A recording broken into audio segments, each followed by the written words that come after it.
تصور کریں ایک تیز رفتار گاڑی موٹر وے پر دوڑ رہی ہے. اندر ایک خاندان بیٹھا ہے، بچے ساتھ ہیں، اور گاڑی چلانے کی رفتار خطرناک حد تک تیز ہے. یعنی ایک عام سا لیکن تھوڑا خوف زدہ کر دینے والا منظر. بالکل. اور اچانک ڈرائیونگ سیٹ کے ساتھ بیٹھی ہوئی ایک خاتون کو سامنے موجود تارکول کی سڑک نظر آنا بند ہو جاتی ہے. صحیح. اس کی جگہ ایک انتہائی وسیع، چمکدار اور نورانی ہاتھ ظاہر ہوتا ہے، اور وہ پوری کی پوری گاڑی اس سڑک کے بجائے اس نور کے ہاتھ پر سفر کرنا شروع کر دیتی ہے. کیا بات ہے! یہ سننے میں ہی کتنا حیرت انگیز ہے نا؟ اور دیکھیں، یہ کوئی رات کا خواب نہیں ہے، اور نہ ہی آنکھیں بند کر کے کیا جانے والا کوئی تصوراتی مراقبہ ہے. یہ مکمل ہوش و حواس میں، دن کے اجالے میں کھلی آنکھوں سے پیش آنے والا ایک سچا واقعہ ہے. واقعی عام انسانی عقل تو اس پر فوراً دفاعی پوزیشن میں آ جاتی ہے. ہاں، اور سچ کہوں تو اس واقعے نے میرے ذہن کے سارے پردے ہلا کر رکھ دیے ہیں. آج کے اس گہرے تجزیے میں ہم بالکل اسی کیفیت، اسی نقطے کی تہ تک پہنچنے کی کوشش کریں گے. صحیح، کیونکہ یہ سمجھنا بہت ضروری ہے کہ کیسے ایک جیتا جاگتا انسان اس مادی دنیا کے بیچوں بیچ کھلی آنکھوں سے ایک اور ہی کائنات کا مشاہدہ کر سکتا ہے. بالکل. اور اس ساری بحث کی بنیاد وہ حیران انگیز اصولی تحریر ہے جس کے بارے میں کتاب مراقبہ کے اقسام بائے سیدہ سعیدہ خاتون عظیمی میں کہا گیا ہے.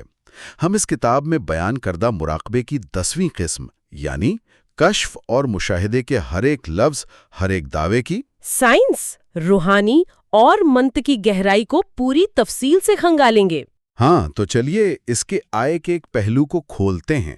اصل میں جب ہم کھلی آنکھوں سے کسی اور دنیا کو دیکھنے کی بات کرتے ہیں تو ہمارا ذہن فوراً اسے ہلوسینیشن یا کسی نفسیاتی بیماری سے جوڑنے کی کوشش کرتا ہے. دیکھیں، یہی تو سب سے بڑی غلط فہمی ہے. آج ہم جس سطح پر گفتگو کر رہے ہیں نا، وہاں یہ کوئی بیماری یا وہم نہیں ہے. یہ انسانی ادراک اور شعور کی ایک انتہائی ترقی یافتہ شکل ہے. صحیح. تو چلیے سیدھا اس تحریر کی طرف چلتے ہیں جو سب سے پہلا سوال پیدا کرتی ہے.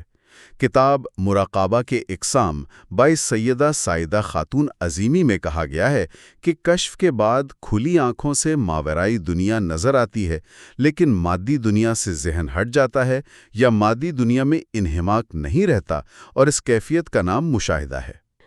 بالکل اصولی بات ہے یہ. لیکن ذرا ایک منٹ کے لیے اس بات کو سمجھنے کی کوشش کرتے ہیں. اگر مجھے کھلی آنکھوں سے ایک اور دنیا نظر آ رہی ہے تو اس کا عملی مطلب کیا ہے؟ یعنی آج کل کی جدید ٹیکنالوجی میں ایک تصور ہے آگمنٹڈ ریالٹی یا AR کا. صحیح، جیسے وہ اسمارٹ آئینک پہن لی ہو. ہاں، فرض کریں کسی نے اسمارٹ آئینک پہن رکھی ہے، اسے سامنے سڑک اور گاڑیاں بھی نظر آ رہی ہیں، اور اسی منظر کے بالکل اوپر ایک اور ڈیجیٹل دنیا کی اسکرین بھی تیر رہی ہے. لیکن اگر میں کراچی کی کسی انتہائی مصروف اور پرہجوم سڑک پر چل رہا ہوں، ٹریفک کا اتنا شور ہے، اور مجھے اسی وقت ماورائی دنیا بھی نظر آنا شروع ہو جائے، تو کیا میرا ذہن الجھ کر کریش نہیں ہو جائے گا؟ میں تو کسی بھی بس کے نیچے آ جاؤں گا. یہ الجھن بالکل فطری ہے، اور آگمنٹڈ ریالٹی کی مثال بظاہر مناسب لگتی ہے، لیکن اصل معاملہ اس سے کہیں زیادہ پیچیدہ اور مختلف ہے. اچھا، وہ کیسے؟ اگر مادی دنیا سے ذہن ہٹ گیا ہے تو انسان اپنی روزمرہ کی زندگی میں ایک قدم بھی کیسے اٹھا سکتا ہے؟ دیکھیں، آگمنٹڈ ریالٹی میں دو مختلف مناظر آپس میں ٹکرا رہے ہوتے ہیں، اور انسانی دماغ کو ان دونوں پر ایک ساتھ توجہ دینے میں شدید دقت ہوتی ہے، کیونکہ ہماری دماغی صلاحیت یعنی کوگنیٹیو بینڈ وتھ وہ محدود ہے. صحیح، دماغ اتنا ڈیٹا ہینڈل نہیں کر پاتا. بالکل. لیکن یہاں جس مشاہدے کی بات ہو رہی ہے وہ مناظر کا تصادم نہیں ہے. جملے کے اس حصے پر غور کریں. مادی دنیا میں انہماک نہیں رہتا. انہماک کے ختم ہونے کا مطلب اندھا ہونا یا فزیکل کوارڈینیشن کا کھو جانا بالکل نہیں ہے. نہیں، ایک منٹ رکیں، یہ بات ہضم کرنا تھوڑی مشکل ہے. ترجیحات بدلنے سے کیا سڑک پر چلتی ہوئی گاڑی غائب ہو جائے گی؟ گاڑی غائب نہیں ہوگی. اسے اس طرح سمجھیں کہ مادی دنیا کی اشیاء جیسے سڑک، گاڑیاں، عمارتیں اپنی جگہ موجود رہتی ہیں، اور مادی آنکھ انہیں دیکھ بھی رہی ہوتی ہے تاکہ انسان فزیکلی محفوظ رہے. اچھا، تو پھر ذہن بیک وقت دو جگہ کیسے موجود ہے؟ اصل میں انسانی شعور کا مرکز ایک بلند ترین سطح پر منتقل ہو چکا ہوتا ہے۔ وہ مادی دنیا کو ایک ایسے شفاف پردے کے طور پر دیکھتا ہے جس کے پیچھے اصل کائناتی حقیقت کام کر رہی ہے۔ یعنی دنیا کی اہمیت ختم ہو جاتی ہے؟ بالکل صحیح پکڑا آپ نے۔ جب ایک ذہن ماورائی دنیا کی وسعت اور اس کے بے پناہ حسن و کمال کو دیکھ لیتا ہے تو دنیا کے معاملات، اس کے فائدے اور نقصان خود بخود بے معنی ہو جاتے ہیں۔ انسان سڑک عبور کر لے گا، وہ کھانا بھی کھا لے گا، لیکن اس کے ذہن پر اس سڑک یا اس کھانے کا کوئی اثر نہیں ہوگا۔ وہ ایک روبوٹک یا میکینیکل انداز میں دنیاوی افعال تو انجام دے گا، لیکن اس کی اصل توجہ، اس کا اصل انہماک اس ماورائی حقیقت میں غرق ہوگا۔ کیا بات ہے! یعنی وہ جسمانی طور پر یہاں موجود ہوتے ہوئے بھی فکری اور روحانی طور پر مکمل طور پر ڈیٹیچ ہو چکا ہوتا ہے۔ یہاں آ کر بات واقعی ایک نیا موڑ لیتی ہے۔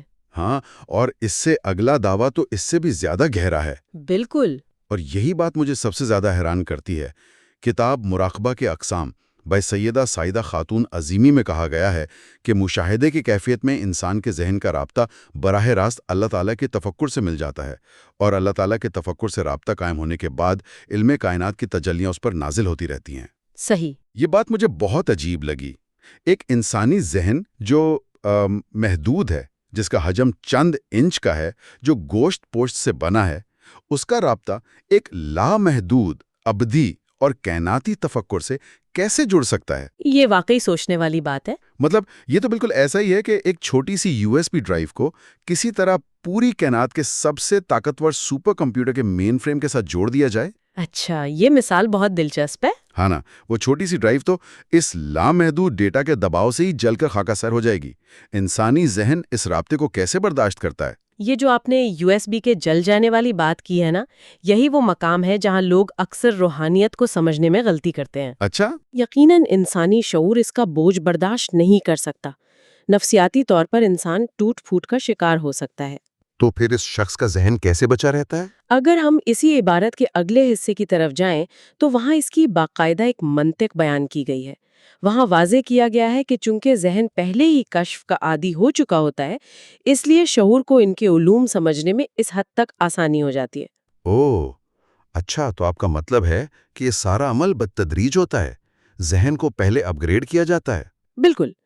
کشف وہ مرحلہ ہے جس نے اس انسانی USB ڈرائیو کی کیپیسٹی اور اس کی پروسیسنگ پاور کو آہستہ آہستہ بڑھایا اور اسے فارمیٹ کیا۔ یعنی اسے نئی فریکوینسی کے لیے تیار کیا۔ ہاں، کیونکہ عام انسان کا شعور صرف مادی چیزوں کو پروسیس کرنے کا عادی ہوتا ہے۔ کشف کے دوران انسان کا ذہن غیب کی چھوٹی چھوٹی جھلکیوں اور غیر مادی لہروں کا عادی ہونا شروع ہوتا ہے۔ اس کے شعور کی لچک یا کوگنیٹو الاسٹیسٹی میں اضافہ ہو جاتا ہے۔ صحیح، اب سمجھ آ رہی ہے بات۔ تو اس لیے جب مشاہدے کی کیفیت میں وہ سپر کمپیوٹر سے یعنی اللہ تعالیٰ کے تفکر سے جڑتا ہے تو یہ رابطہ کوئی دھماکہ خیز نہیں ہوتا۔ یعنی سسٹم کریش نہیں کرتا؟ بالکل نہیں۔ کائناتی علوم کی تجلیاں جو کہ حقائق، کائناتی رازوں اور لامحدود شعور کی روشنیاں ہیں، جب نازل ہوتی ہیں تو وہ تیار شدہ ذہن چلتے پھرتے ان علوم کو ہضم کرنے کے قابل ہو چکا ہوتا ہے۔ یہ بات تو کسی حد تک سمجھ میں آتی ہے کہ ذہنی صلاحیت بڑھ گئی ہے، لیکن ابھی بھی ایک الجھن باقی ہے، اور یہ ایک بہت بنیادی بایولوجیکل سوال ہے۔ جی پوچھیے۔ کتاب مراقبہ کے اقسام بائی سعیدہ خاتون عظیمی میں کہا گیا ہے کہ غیب کی دنیا میں دیکھنے کے لیے مادی آنکھ یا جسم کی آنکھ کام نہیں کرتی، بلکہ غیب کا مشاہدہ ذہن کی آنکھ یا قلب کی نظر سے ہوتا ہے۔ اور اہم پھر یہ جملہ آتا ہے کہ روح کی روشنی اور روح کی فکر ہمارے باطن میں منتقل ہو کر نظر کے طور پر کام کرتی ہے۔ اب دیکھیں، اگر میں فزکس یا بایولوجی کی بات کروں تو ہم کیسے دیکھتے ہیں؟ صحیح، مادی قانون کے تحت۔ ہاں، روشنی کی کرنیں یعنی فوٹونز کسی چیز سے ٹکراتی ہیں، ہماری آنکھ کے پردے ریٹنا پر پڑتی ہیں، آپٹک نرو سگنل دماغ کو بھیجتی ہے اور دماغ ایک تصویر بناتا ہے۔ اگر اس عمل میں مادی آنکھ کام ہی نہیں کر رہی ہے تو پھر یہ کون سی نظر ہے؟ یہ بہت ہی اہم نقطہ اٹھایا ہے آپ نے۔ کیا میں اسے یوں سمجھوں کہ جیسے چمگادڑ یا ڈولفن الٹرا ساؤنڈ اور ایکولوٹیشن کے ذریعے اندھیرے میں بھی ارد گرد کا مکمل 3D نقشہ اپنے دماغ میں بنا لیتے ہیں؟ کیا یہ قلب کی نظر بھی کوئی ایسی ہی بایولوجیکل سینس ہے جسے سائنس نے ابھی تک پوری طرح نہیں سمجھا؟ اچھا، ایکولوکیشن والی مثال پر غور کیا جا سکتا ہے، لیکن یہ یہاں پوری طرح لاگو نہیں ہوتی۔ کیوں؟ وہ بھی تو آنکھ کے بغیر دیکھنا ہی ہے نا؟ کیونکہ وہ بھی بہرحال ایک فزیکل اور مادی عمل ہے جس میں آواز کی لہریں استعمال ہوتی ہیں۔ یہاں ہم مکمل طور پر ایک مختلف ڈائمنشن کی بات کر رہے ہیں۔ آپ نے جن فوٹونز اور ریٹینا کا ذکر کیا وہ مادی کائنات کے قوانین ہیں۔ صحیح۔ لیکن غیب کی دنیا مادی نہیں ہے، اس لیے وہاں مادی روشنی سفر نہیں کر سکتی اور نہ ہی مادی آنکھ اسے پکڑ سکتی ہے۔ یہاں جو میکانزم کام کر رہا ہے وہ مادی بائیولوجی نہیں، بلکہ اسے ہم روحانی فزکس کہہ سکتے ہیں۔ روحانی فزکس؟ یہ تو بالکل نئی اصطلاح ہے۔ اس سے آپ کی کیا مراد ہے؟ کیا روح کے اندر سے کوئی شعاعیں نکل رہی ہیں؟ نہیں، شعاعیں نہیں، عبارت پر دوبارہ غور کریں۔ روح کی روشنی اور روح کی فکر ہمارے باطن میں منتقل ہو کر نظر کے طور پر کام کرتی ہے۔ صحیح۔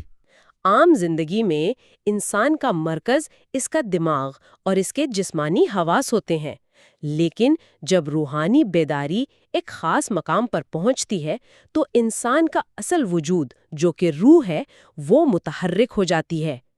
روح زمان و مکان اور مادی پابندیوں سے بالاتر ہے۔ یعنی اس پر ٹائم اور سپیس کا اثر نہیں ہوتا؟ بالکل، اور جب روح کی اپنی توانائی، جسے یہاں روح کی روشنی کہا گیا ہے، وہ انسان کے باطن یعنی قلب میں اترتی ہے تو قلب ایک ریسیور کا کام کرتا ہے۔ ریسیور؟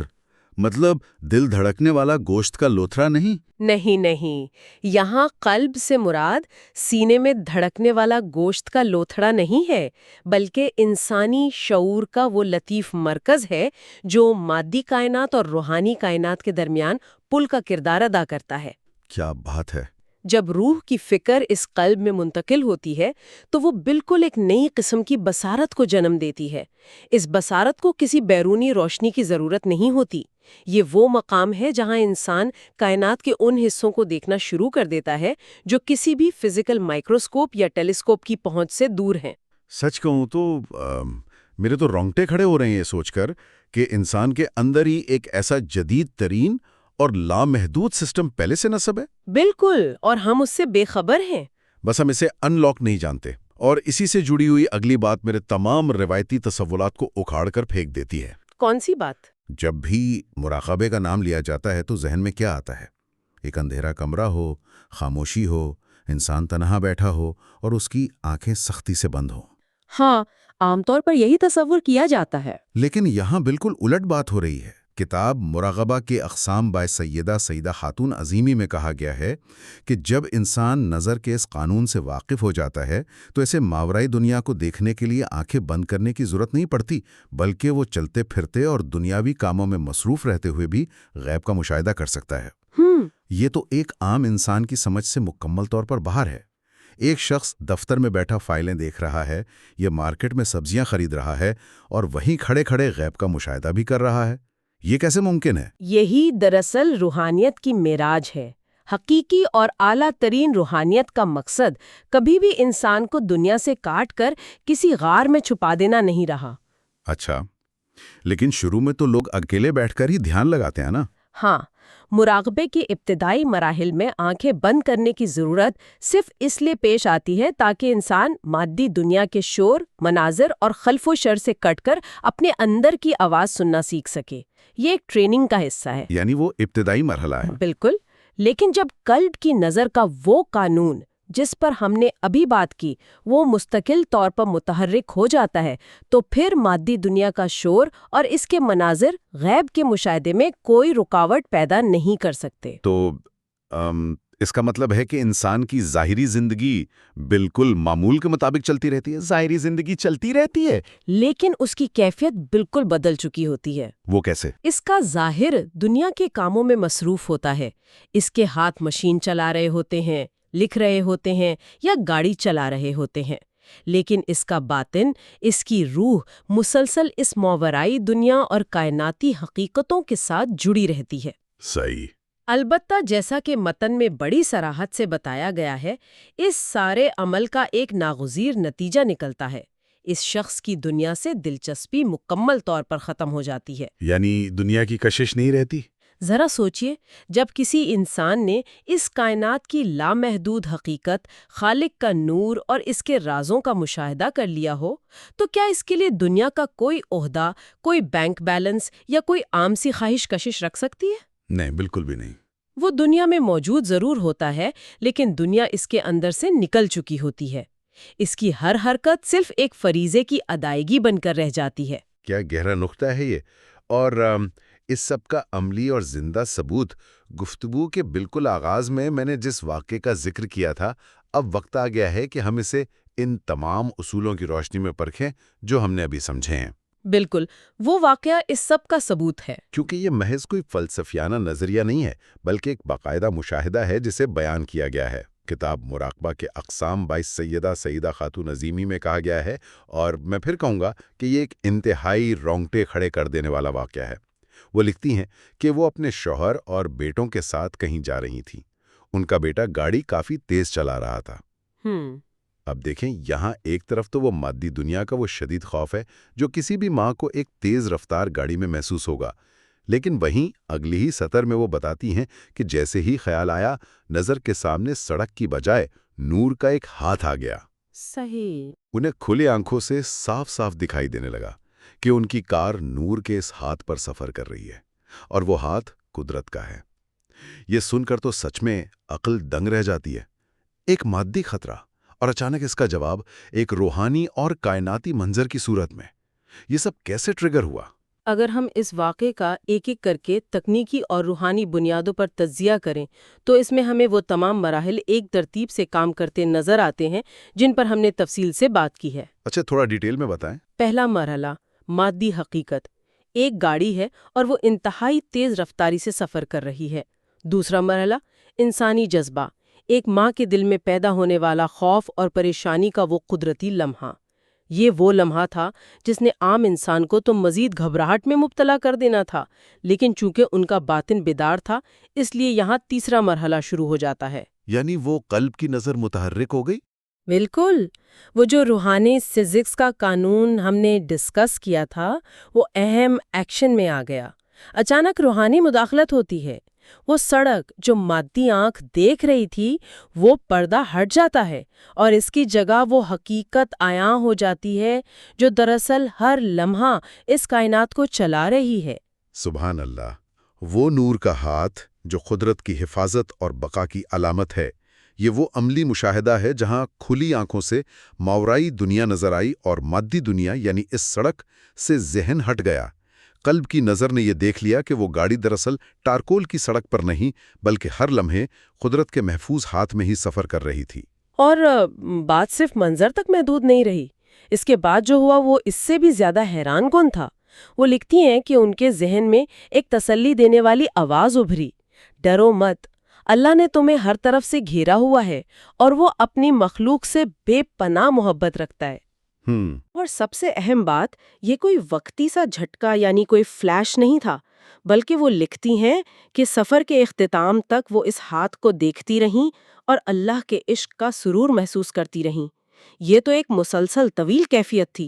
جی ہاں، یہی وہی تفکر الہی سے رابطے کا نتیجہ تھا، اور یہی وہ تجلی تھی جو ان پر نازل ہوئی۔ جب ذہن کا رابطہ اس کائناتی تفکر اور خالق کے شعور سے جڑ جاتا ہے تو مادی خطرات، خوف اور بے چینی کا ہر احساس کٹ جاتا ہے۔ صحیح، کیونکہ اس بلند ترین مقام پر صرف اور صرف ایک ہی اٹل حقیقت باقی رہتی ہے، اور وہ ہے خالق کی اپنی مخلوق سے بے پناہ محبت اور اس کی طرف سے فراہم کردہ مکمل تحفظ۔ اور جیسا کہ آپ نے نوٹ کیا کہ یہ مشاہدہ پورے سفر کے دوران یعنی طویل وقت تک برقرار رہا۔ ہاں، جو سب سے حیرت والی بات ہے۔ تو یہ بات اس اصول کی قطعی اور حتمی تصدیق کرتی ہے کہ مشاہدہ کرنے والا شخص روزمرہ کے کاموں میں رہتے ہوئے، سفر کرتے ہوئے اور دنیاوی شور و غل کے بیچ میں رہتے ہوئے بھی مستقل طور پر غیب کی دنیا سے جڑا رہ سکتا ہے۔ اس واقعے میں مادی وقت اور روحانی وقت آپس میں مدغم ہو گئے ہیں۔ یعنی دونوں ٹائمز ایک ساتھ چل رہے تھے۔ ہاں، ان کا ظاہر ایک کار میں سفر کر رہا تھا، جبکہ ان کا باطن براہ راست آسمانی حقائق اور نور کے سرور میں غرق تھا۔ یہ انسانی شعور کے ارتقاء کی وہ منزل ہے جہاں خوف اور موت کا تصور بھی مٹ جاتا ہے۔ واقعی اس تفصیلی گفتگو نے سوچ کے کئی نئے زاویے اور دروازے کھول دیے ہیں۔ یہ سب کچھ اس قدر پر اسرار اور گہرا ہے کہ اس پر جتنا بھی غور کیا جائے، احساس ہوتا ہے کہ ابھی سیکھنے اور جاننے کو بہت کچھ باقی ہے۔ بالکل، روحانیت کا سمندر لامحدود ہے۔ ہم نے اس گہرے تجزیے میں قدم بقدم یہ دیکھا کہ کیسے انسانی شعور کی تربیت کی جاتی ہے، کیسے کشف کے بعد مشاہدے کا مرحلہ انسان کو ایک بالکل نئی کائناتی حقیقت سے روشناس کرواتا ہے۔ ہم نے حیاتیاتی بصارت اور قلب کی نظر کے فرق کو سمجھا، اور عملی ثبوت بھی دیکھا۔ ہاں، اور سب سے بڑھ کر یہ جاننا کہ کیسے ایک انسان اس شور مچاتی ہوئی مادی دنیا کے بیچ رہتے ہوئے بھی کھلی آنکھوں سے کائنات کے خالق کی قدرت اور اس کے نورانی ہاتھ کا مشاہدہ کر سکتا ہے۔ اور دیکھیں، یہ تمام حیرت انگیز انکشافات کسی فرضی یا افسانوی کہانی کا حصہ نہیں، بلکہ وہ ٹھوس حقائق اور مشاہدات ہیں جن کے بارے میں کتاب مراقبہ کے اقسام بائی سیدہ سائدہ خاتون عظیمی میں کہا گیا ہے۔ یہ بحث ہمیں اس بات پر مجبور کرتی ہے کہ ہم رک کر اپنے ارد گرد کی دنیا کو ایک نئے زاویے سے دیکھیں۔ صحیح بات ہے۔ ہم میں سے اکثریت محض اس ظاہری اور فانی مادی نظام کو ہی سب کچھ مان کر پوری زندگی بے بنیاد خوف، لالچ اور پریشانیوں میں گزار دیتی ہے، جبکہ اس ساری بحث کا نچوڑ یہ ہے کہ قدرت کے تحفظ اور محبت کے نورانی ہاتھ ہر وقت ہمیں تھامے ہوئے ہیں۔ بالکل۔ ضرورت صرف اس مادی شور سے کچھ لمحوں کے لیے کٹ کر اپنے اندر موجود اس باطنی نظر اور قلب کی آنکھوں بیدار کرنے کی ہے، جو اس ظاہری پردے کے پیچھے چھپی ہوئی اصل کائناتی حقیقت کو دیکھنے کی صلاحیت رکھتی ہے۔ بالکل درست کہا آپ نے۔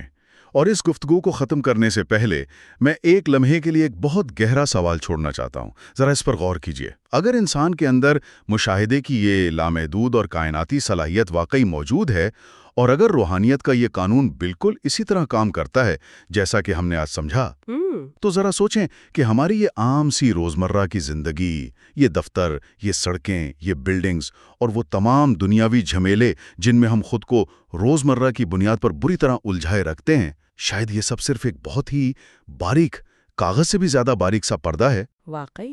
اور اس پردے کے بالکل پیچھے، عین اسی وقت جب یہ گفتگو سنی جا رہی ہے، ایک لامحدود، نورانی اور انتہائی خوبصورت کائناتی حقیقت ہر ایک کے قدموں کے نیچے بچھی ہوئی ہے۔ قدرت کا وہ عظیم الشان اور محبت بھرا ہاتھ ہر وقت سب کے گرد موجود ہے، جسے صرف ایک بار قلب کی نظر سے دیکھنے کی دیر ہے، اور پھر شاید زندگی میں کبھی کچھ بھی پہلے جیسا نہیں رہتا۔ سبحان اللہ، بہت ہی گہرا اور خوبصورت خیال ہے۔ اس پوڈ کاسٹ کو دیکھنے اور سننے کا بے حد شکریہ، جو یقیناً آپ کے علم میں اضافہ کرے گا اور زندگی کو اس کی اصل روح میں دیکھنے کا آپ کا نظریہ بدل دے گا۔ ویڈیو کو لائک کریں، چینل کو سبسکرائب کریں اور اسے ہم خیال لوگوں تک پہنچائیں، اور ہمارے واٹس ایپ چینل کو بھی سبسکرائب کریں جس کا لنک ڈسکرپشن میں موجود ہے۔ اللہ حافظ۔